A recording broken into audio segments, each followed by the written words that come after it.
Kill the lights.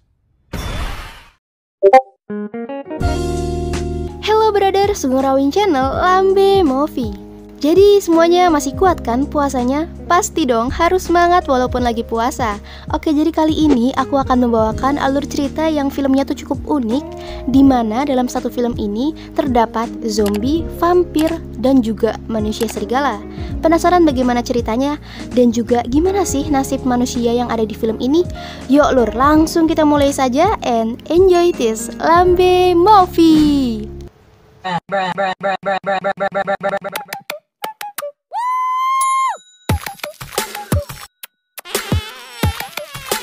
Nope. Film dibuka dengan mbak-mbak cantik yang sedang menyiapkan makan malam untuk ayahnya. Mbak tersebut bernama Elizabeth. Namun tiba-tiba saja pandangannya terfokus ke sebuah piring yang terdapat tetesan darah. Darah itu berasal dari lantai atas. Karena takut, Mbak Elizabeth segera memanggil ayahnya. Tapi yang lebih mengejutkan adalah darah itu berasal dari ayahnya yang telah terbunuh. Sepertinya pelaku itu belum pergi dari rumah ini. Tapi tak lama kemudian, entah itu lutung, manusia serigala atau apa, tapi yang pasti itu semua akan terjawab dengan berjalannya alur cerita ini. The cork in the bottle, the line in the sand. That's just for show.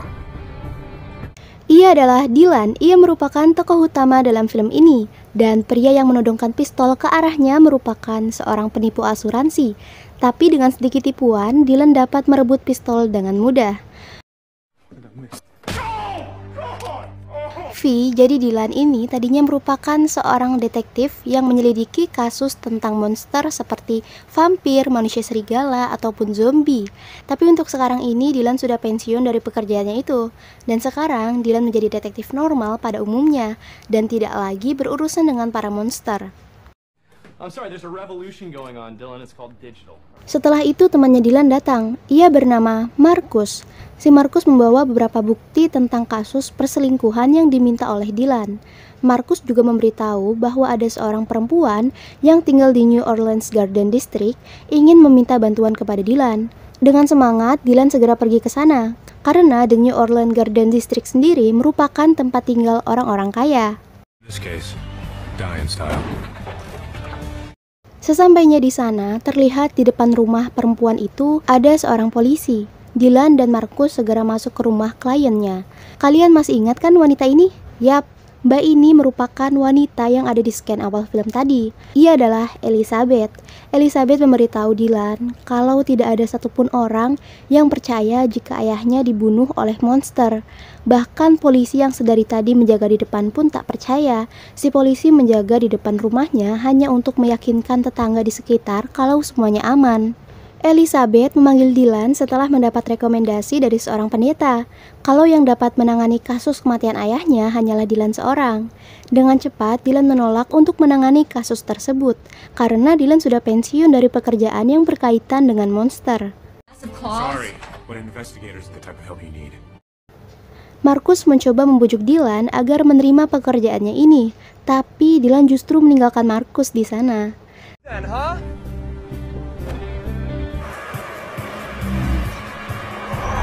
Scene berganti, tempat ini bernama Club Corpus House, yaitu salah satu klub terkenal di kota. Klub tersebut dipimpin oleh para vampir. Klub ini sangat terkenal karena menjual obat-obatan terbaru yang terbuat dari darah vampir. Salah satu contohnya adalah obat yang memiliki efek bagaikan kekuatan 10 orang pria.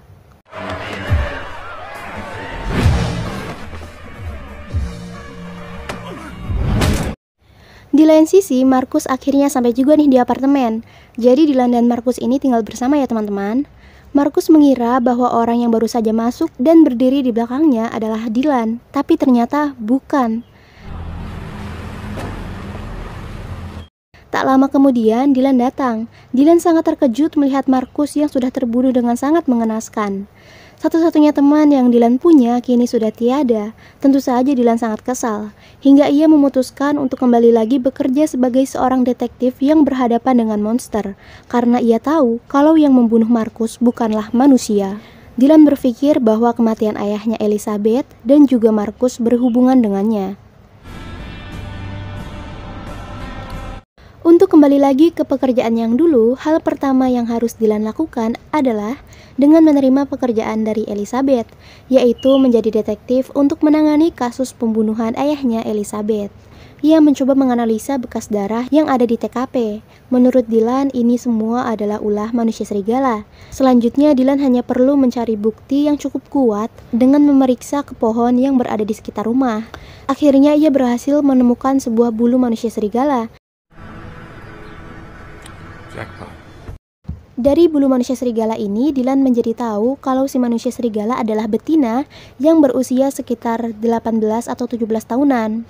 Sedangkan 4 bulu yang Dylan keluarkan dari tasnya merupakan sampel bulu dari masing-masing klan serigala yang hidup di kota ini.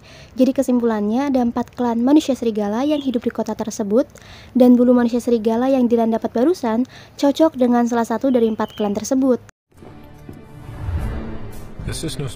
Tempat ini bernama The Cheese Nose, yaitu tempat pengemasan daging yang dimiliki dan dijalankan oleh salah satu dari 4 klan manusia serigala yang ada di kota ini. Seperti nama perusahaannya, klan ini bernama Klan Manusia Serigala Cheese Nose.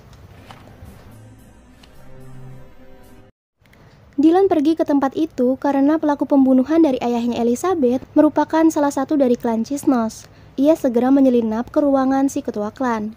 Di sana, Dylan semakin yakin kalau pembunuh ayahnya Elizabeth memang dari klan ini. Dan yang ia curigai adalah anak dari ketua klan yang bernama Mara, karena Mara adalah seorang perempuan dan berusia 18 tahun. Ia adalah Gabriel. Ia merupakan ketua klan manusia serigala Cheese Nose.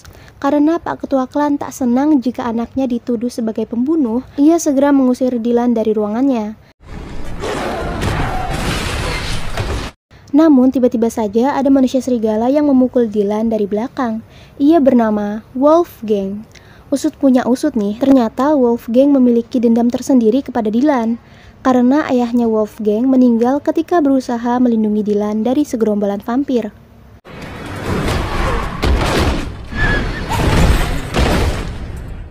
Hanya dengan sekali pukulan menggunakan perak yang sudah dibacai mantra, Dylan mampu membuat wajah Wolfgang penyok sebelah. Karena takut wajahnya semakin tak berbentuk dan tak tampan lagi, akhirnya Wolfgang memutuskan untuk kabur. Setelah itu, Dylan pergi memeriksa kediaman Mara. Namun ketika ia masuk ke dalam, ia sudah disambut oleh jasad Mara yang sudah tergeletak di lantai. Tak lama kemudian keluarlah seorang vampir. Dylan segera memberitahu Elizabeth kalau perang akan dimulai. Para monster akan membunuh semua manusia. Lebih tepatnya para vampir sih, akan menguasai bumi ini. Dan sebelum itu terjadi, mereka akan mengincar Elizabeth. Kenapa? Karena Dylan berpikir bahwa ada suatu proyek yang dikerjakan oleh ayahnya Elizabeth dan itu menimbulkan semua kekacauan ini. Akhirnya Elizabeth menunjukkan sebuah buku milik ayahnya, dan di buku itu terdapat benda yang bernilai 2 juta dolar. Belum ada satupun benda yang ayahnya Elizabeth sentuh, kecuali artefak tersebut. Artefak ini bernama Jantung Belial. Sayangnya Elizabeth tidak tahu di mana artefak ini berada. Sepertinya yang dicari oleh para vampir adalah benda ini. Kill the lights. Saat lampunya dimatikan, seorang vampir masuk dengan memecahkan kaca jendela. Mereka berdua berusaha untuk keluar dari rumah. Dylan berusaha menyelamatkan Elizabeth. Untungnya mereka berdua berhasil lolos. Sayangnya ada satu vampir yang berhasil mengejar mereka, tapi akhirnya Dylan dapat menyingkirkan vampir tersebut. Dylan menjelaskan kepada Elizabeth bahwa orang-orang yang ada di sekelilingnya saat ini bisa saja merupakan seorang penipu alias monster, entah itu vampir ataupun manusia serigala, entah yang lagi nongkrong, main TikTok, bahkan main FF. Mereka para monster berada di mana-mana untuk bertahan hidup. Dylan tahu itu semua karena ia merupakan seorang pengawas. Dulu ia telah melakukan sebuah perjanjian dengan kaum vampir dan bertugas untuk mengawasi para vampir. Dengan syarat Dylan harus menjaga rahasia para vampir. Gotta check something out.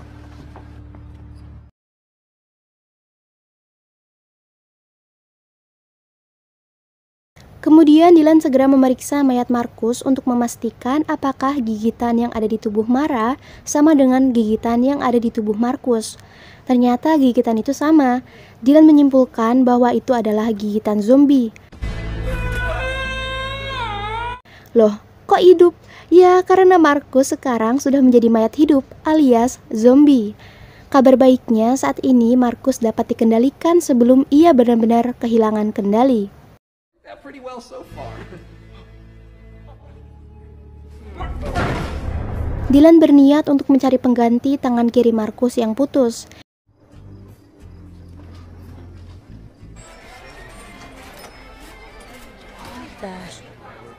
They rot fast. Think of it as recycling. Ia merupakan pemilik toko ini. Bapak ini bernama Big Al. Selain mencari pengganti tangan kirinya Markus, Dylan juga mencari informasi dari Big Al. Dan Big Al memberitahu bahwa saat ini yang berpengaruh besar terhadap para vampir yaitu Vargas. Vargaslah yang menjalankan Corpus House. Ia berani mengedarkan darah vampir untuk manusia.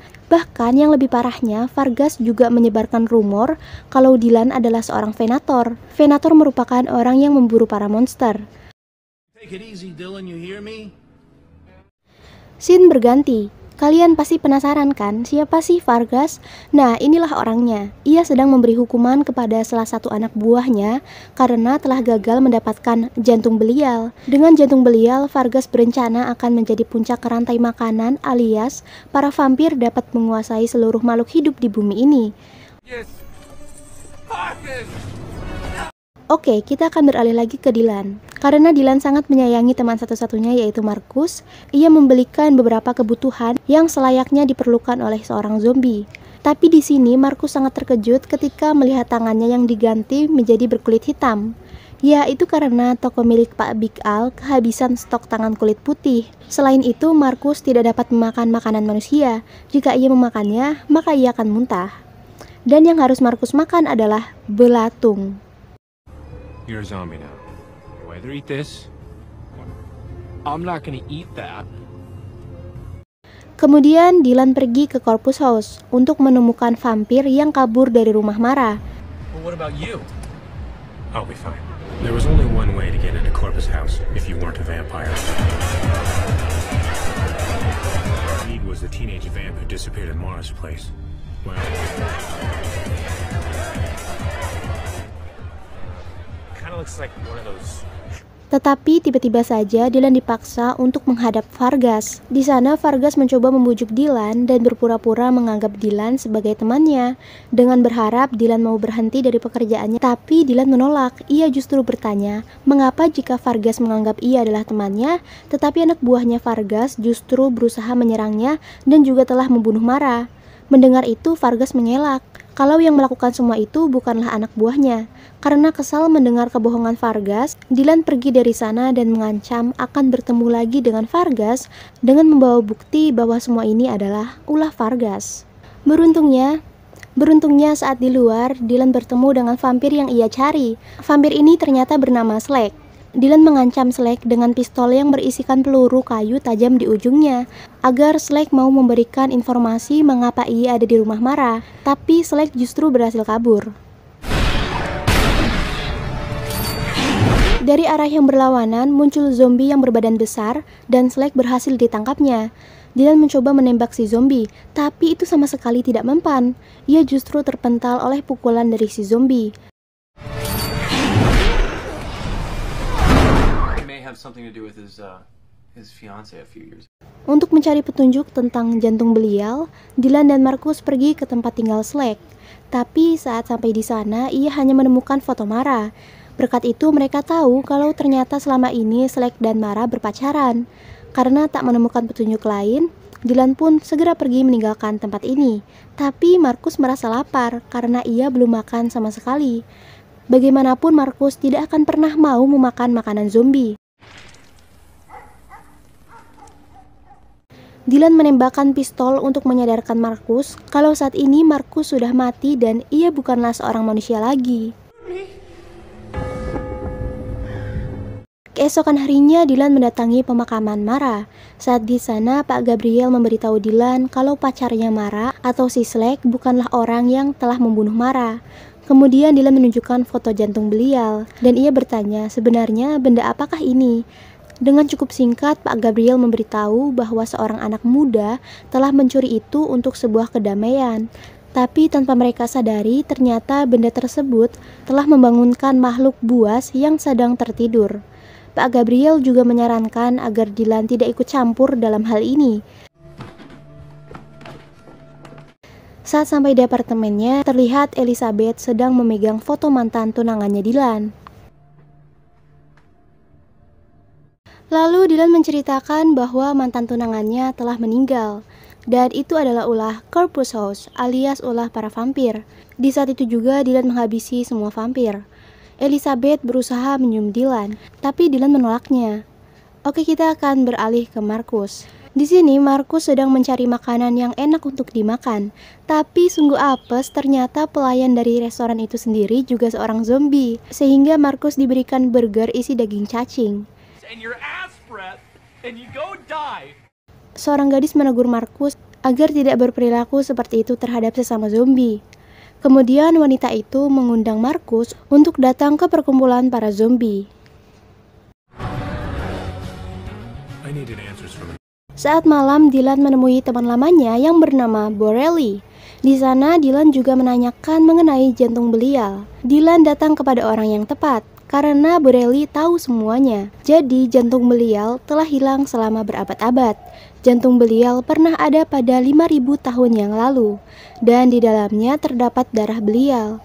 Kalau kalian masih bingung belial itu apa, jadi inilah bentuk makhluk belial. Ia adalah monster terkuat. Mitos mengatakan bahwa jantung belial dapat diciptakan kembali pada saat bulan purnama tiba, dengan syarat harus ada jantung belial serta raga vampir. Cara kerjanya yaitu jantung belial disuntikkan ke dalam sebuah raga vampir, dan ketika itu terjadi, maka raga tersebut akan mati sedangkan belial akan hidup kembali. Sehingga belial hanya patuh kepada penciptanya. Jika ingin membunuh belial, maka harus membunuh penciptanya terlebih dahulu. Sayangnya, 400 tahun yang lalu jantung belial telah dicuri oleh pemburu monster terakhir yang hebat. Mereka berniat menggunakan jantung belial untuk membunuh para vampir. Tapi belum sempat menggunakannya, mereka sudah dibantai terlebih dahulu oleh para vampir. Dan saat ini yang bertugas untuk menyembunyikan jantung belial selama berabad-abad adalah manusia serigala. Gabriel. Sangat disayangkan, saat sampai di sana, keadaan Gabriel sudah sangat parah. Kata terakhir dari Gabriel adalah, Markus memutuskan untuk datang ke perkumpulan para zombie. Di sana Markus mendapatkan informasi kalau zombie besar yang telah membunuhnya tinggal di pinggiran luar kota dan tempat itu sangat terlarang. Sekarang Dylan paham bahwa Mara memberikan jantung belial kepada Slack, pacar vampirnya. Namun saat Mara terbunuh, Mara hanya memberitahukan di mana letak jantung belial itu berada kepada Pak Gabriel, ayahnya. Sayangnya Pak Gabriel, Slack, dan juga Mara sudah terbunuh semua. Lagi-lagi Mbak Elizabeth menyosor Mas Dylan. Kali ini Dylan membalas ciumannya. Dan ya, kalian tahulah apa yang akan terjadi selanjutnya. Keesokan paginya, Dylan memberikan sebuah jimat yang berbentuk kalung untuk Elizabeth, agar vampir tidak dapat mendekatinya. Mereka berdua segera pergi ke tempat zombie besar berada. Saat di sana, mereka tidak bertemu dengan banyak zombie. Jadi zombie yang tinggal di sini adalah zombie yang tidak waras. Bahkan saking tidak warasnya, mereka sampai memakan sesama zombie. Ketika Dylan turun ke bawah, ia menemukan darah vampir yang berasal dari Corpus House. Dapat disimpulkan bahwa zombie besar tersebut telah dikendalikan oleh vampir. Akhirnya zombie besar itu muncul dari salah satu ruangan. Dylan sempat terpojok, untungnya Marcus datang tepat waktu untuk menolong Dylan. Tapi upaya itu gagal, justru Marcus terikat oleh tali yang saling terhubung dengan si zombie. Setelah beberapa saat beradu jotos, Dylan berhasil menjatuhkan si zombie besar. Bullets. What are the wooden bullets for? Kemudian mereka berdua berencana akan menyerbu Vargas. Mereka sengaja datang pada saat siang hari. Kenapa? Karena vampir takut dengan sinar matahari.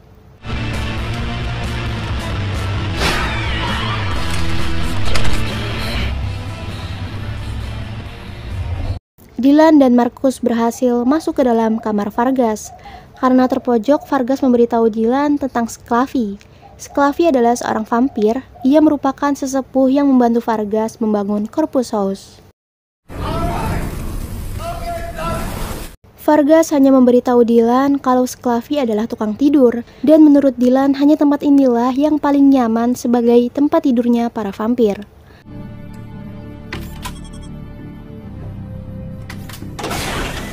Saat masuk ke dalam, Dylan berhasil menemukan jantung belial. Vampir yang memegang jantung belial tersebut adalah Sclavy. Dylan berusaha mengambilnya dengan sangat hati-hati. I guess you'll never know.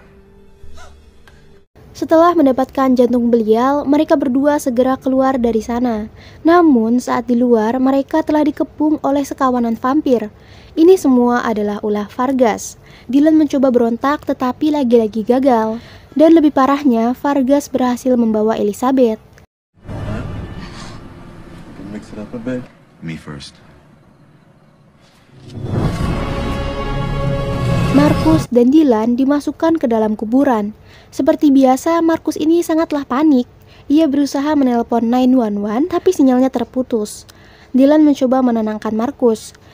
Dan Dylan juga memberitahu Marcus kalau zombie itu merupakan seorang penggali tanah terhebat. Dengan terpaksa, Marcus mau menggali tanah untuk menemukan jalan keluar. Marcus tak sengaja menemukan seekor cacing. Karena sudah 2 hari ia belum makan, ia terpaksa untuk memakan cacing tersebut. Who's your go-to guy now? Setelah berhasil keluar, mereka segera menuju ke tempat Vargas. Scene berganti, kita diperlihatkan keadaan Elizabeth. Di sini Vargas memaksa untuk mengubah Elizabeth menjadi vampir. Ia berniat akan menggunakan Elizabeth sebagai raga dari belial. Elizabeth mencoba melawan Vargas dengan senjata yang sedari tadi ia sembunyikan. Tapi tidak disangka ternyata Vargas kalah. Ternyata yang menjadi dalang dari semua ini adalah Elizabeth. Ia merupakan seorang penerus pemburu monster. Dan Elizabeth lah yang membunuh Pak Gabriel, Slack, dan juga membuat Marcus menjadi zombie. Selama ini Elizabeth mengincar jantung belial untuk membunuh semua monster. Dylan datang terlambat. Ia memutuskan untuk meminta bantuan Wolfgang dan juga manusia serigala yang lain. Elizabeth menusukkan jantung belial ke tubuh Vargas, dan kini Vargas telah menjadi monster belial. Peluru yang Dylan tembakan tidak mempan sama sekali, sedangkan kekuatan belial semakin bertambah besar. Pergerakan belial sangatlah cepat. Tanpa Dylan sadari, belial sudah ada di belakangnya.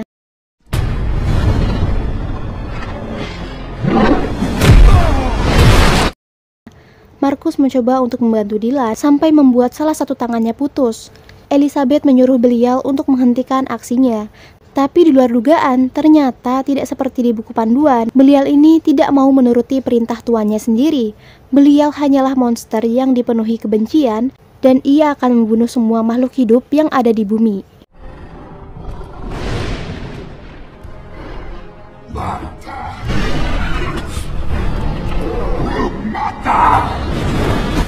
Elizabeth mencoba kabur, tetapi Wolfgang dan kawanan yang lainnya datang tepat waktu.